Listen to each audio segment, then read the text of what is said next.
Bonjour à toutes et à tous, j'espère que vous allez tous très bien, je vous remercie d'être là. Avant toute chose, je tiendrai juste à vous préciser que malgré tout ce que je vais dire dans cette vidéo, j'ai vraiment passé un bon moment devant Doctor Strange in the Multiverse of Madness. Le film est vraiment divertissant et je le regarderai à nouveau sans aucun problème, du coup allez le voir pour vous faire votre propre avis dessus. Bref, commençons déjà par le titre, Doctor Strange in the Multiverse of Madness. Alors oui, mais non, car pour moi ça manque de multiverse et ça manque de madness. Je m'explique. Quand on me dit que ce film s'appelle In the Multiverse of Madness, je m'attendais à ce que le film m'emmène dans plein d'univers, ou que du moins on s'attarde un peu plus sur les différents univers possibles et montrés dans les bandes annonces. Mais non.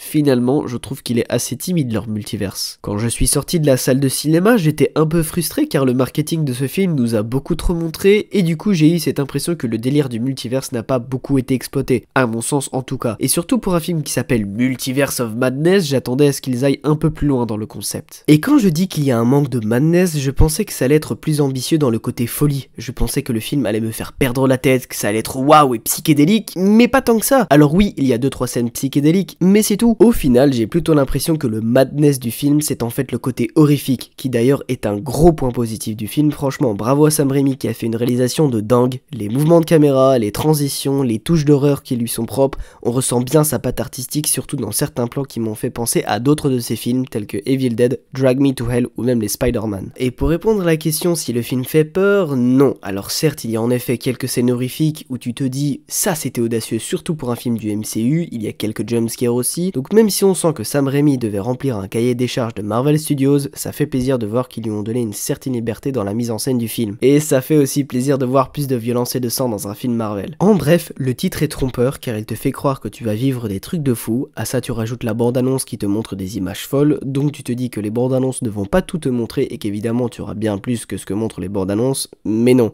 La quasi-totalité des images folles se situe dans les bandes annonces, et ça c'est dommage. Je tiens à préciser que je n'ai pas regardé toutes les bandes annonces, j'ai dû en voir 2. Alors oui, malheureusement, il faut voir une des séries Marvel pour comprendre le film, et c'est WandaVision. Après, si vous voulez regarder les autres séries, c'est que du bonus bien évidemment. Si vous ne regardez pas la série WandaVision, vous allez être perdu, donc c'est vraiment nécessaire, j'insiste. Et j'ai cru comprendre que certains n'étaient pas fans de ce concept, qu'il faut voir une série pour comprendre un film, comme si on avait des devoirs à faire. Et personnellement, cela ne me dérange pas tant que ça, mais je comprends tout à fait ceux à qui cela dérange. En parlant de séries, vous vous souvenez de la série Loki où on nous a introduit la notion de multivers, la notion de variant, et aussi au personnage de Kang le Conquérant, celui qui voulait conquérir le multiverse? Eh ben on s'en fout totalement. Je pensais que la série Loki aurait un impact quelconque sur le film, vu que c'est bien cette série qui nous a introduit au multivers, mais non. Donc ça c'était un peu décevant, je vais pas vous mentir, et je ne m'attendais pas à voir Kang le Conquérant non plus. Thanos a pris 6 ans à venir sur le grand écran entre la post-crédit du premier Avengers en 2012 et Avengers Infinity War en 2018, mais au moins mentionner les événements de Loki. Enfin bref, ça sera pour plus tard j'imagine. Au niveau du scénario, il me paraissait basique pour un film du MCU, mais au moins c'est un scénario qui tient la route, pas comme Spider-Man No Way Home. Eh oh, ça va, ne me jetez pas la première pierre, j'ai aussi adoré Spider-Man No Way Home, la hype était folle, mais objectivement, le scénario l'était claqué au sol. Heureusement que le fanservice sauve le film, et on peut aimer un mauvais film, mais il faut en avoir conscience. Si vous voulez connaître mon avis sur Spider-Man No Way Home, une vidéo d'il y a quelques temps est disponible. Bref. Je continue. Quand je dis que le film est basique, c'est parce que le protagoniste doit trouver un MacGuffin. Le MacGuffin, c'est un objet matériel qui pousse à faire avancer les personnages dans l'histoire, c'est un prétexte au développement du scénario, afin de battre l'antagoniste et ou sauver le monde. Et je n'en dirai pas plus pour ne pas spoil, mais voilà, le film est ambitieux dans sa réalisation et dans la mise en scène, certes, mais le scénario n'est pas extraordinaire non plus, je trouve qu'il ne se démarque pas tant que ça des autres films du MCU. Au niveau du développement des personnages, je dois avouer que c'est pas fou, je ne trouve pas que les différents personnages ont énormément évolué, ou du moins ils n'ont pas fait une évolution super intéressante, je développerai pourquoi dans la partie spoil. Alors qu'au niveau du jeu d'acteur, ça, c'est une autre histoire, et surtout celui d'Elizabeth Olsen, car elle est juste terrifiante, c'est très clairement le jeu d'acteur le plus remarquable du film, à mon sens en tout cas. Un autre gros point positif du film pour moi, et ça fait un moment que ça n'était pas comme ça dans un film du MCU, mais il n'y a pas d'humour de merde. Et rappelez-vous, dans une précédente vidéo, j'avais pris l'exemple du film Shang-Chi, qui a un humour de merde et que cela gâchait les moments les plus sérieux. Donc ça fait du bien de revoir un film du MCU qui est plus sérieux, plus dark, avec des petites touches d'humour.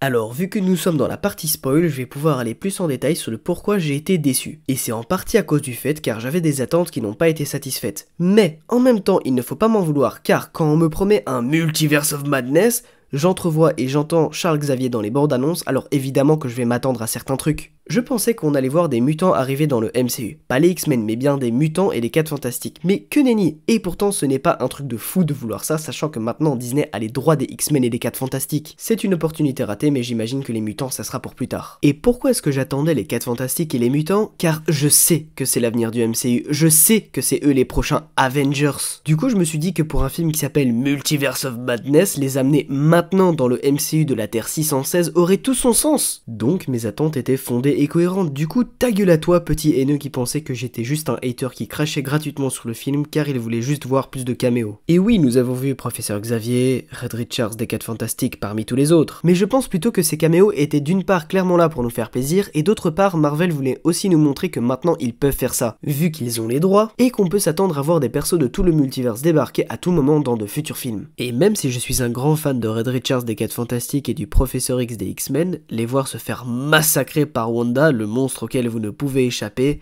était vachement satisfaisant. Tout autant que la mort des autres membres des Illuminati. Et pour ceux qui me diront en commentaire qu'ils étaient cons et inutiles, c'est faux, car ils ont tout simplement sous-estimé la menace que représentait Wanda, car la Wanda de leur univers, c'est une bonne mère de famille, rappelez-vous. Donc c'est normal qu'ils n'ont pas pris en compte les avertissements de Doctor Strange. Après, les tuer aussi rapidement permettait aussi à Marvel d'éviter un développement des personnages. La facilité scénaristique, toi-même, tu sais. Mais mis à part mes attentes qui m'ont déçu, et ça, c'est de ma faute, j'arrive tout de même à faire la part des choses, et il faut se le dire, mais leur multiverse là, il est timide. On a été que dans 2-3 univers, et pourtant lors d'une séquence, Doctor Strange et America Chavez voyagent à travers plusieurs univers différents et je trouve que c'est dommage qu'ils n'y ont pas passé plus de temps.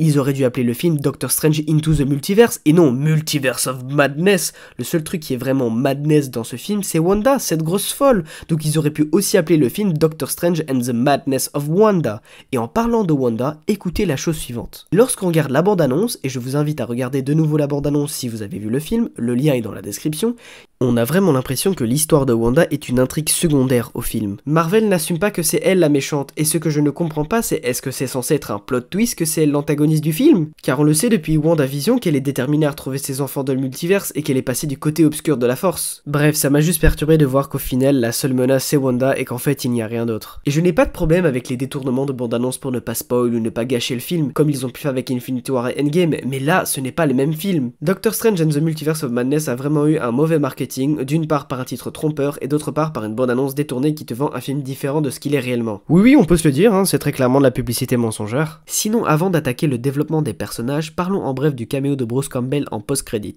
Il faut savoir que c'est l'ami de toujours de Sam Raimi, et je ne m'attendais pas à voir son caméo dans le film. Donc le fait qu'ils l'ont laissé faire est vraiment cool vu que Bruce Campbell apparaît dans tous les films du réalisateur en question. Et j'ai cru comprendre que certains fans s'en plaignaient que c'était que ça la deuxième post-credit, mais personnellement je suis content que les deux amis ont juste pu continuer leur tradition. Et c'était aussi une manière pour Sam Raimi de nous troll car il sait très bien qu'on reste jusqu'à la fin du film. Du coup il a voulu finir sur une touche humoristique et moi ça ne m'a pas dérangé, j'ai même trouvé ça très drôle. Alors dans la partie no spoil, j'avais dit que je trouvais que les différents personnages du film n'ont pas eu une évolution super intéressante. Je m'explique. J'avais l'impression que les personnages de ce film ont évolué en un claquement de doigts, genre d'un coup, ils n'ont pas eu d'évolution progressive. Doctor Strange, depuis le début du film, on lui demande s'il est comblé, et ce plusieurs fois tout le long du film, et c'est seulement vers la fin qu'il répondra à la question en avouant à Christine qu'il l'aime et ce dans tous les univers. Et que du coup non, il n'est pas comblé. Pouf, évolution du personnage. America Chavez. Plusieurs fois tout le long du film, elle nous dit qu'elle ne sait pas contrôler ses pouvoirs, et à la fin du film, après le speech d'encouragement de Doctor Strange, elle arrive à contrôler ses pouvoirs. Yeah, le pouvoir de l'amitié. Pouf, évolution du personnage.